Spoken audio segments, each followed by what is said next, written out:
இந்த விசுவாசம் நமக்கு வேணும். விசுவாசம் அப்படின்னு எடுத்துக்கிட்டோம்னா நம்மளுக்கெல்லாம் விசுவாசம் குறைவுதான். இதெல்லாம் ஆண்டவர் தான் எழுதி வச்சான்னு சொல்லிட்டு பேசுறோம்.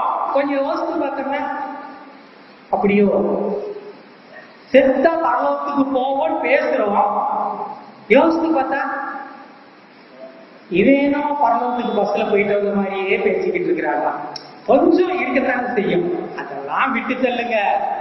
ஆனாலும் கர்த்தர் பார்த்துக் கொள்வார் என்கின்ற நம்பிக்கை மேலானதாக இருக்கு. எல்லாவற்றையும் ஆண்டவர் பார்த்துக் கொள்வார். எல்லாத்தையும் பார்த்தது ஆண்டவர் தான் சொல்லிட்டு பேசுறோம். கொஞ்சம் யோசிச்சு பாருங்க, இருக்குமோ? வரும். அவிசுவாசம் அப்பப்ப என்ன செய்யத்தான் செய்யும், வரத்தான் செய்யும்.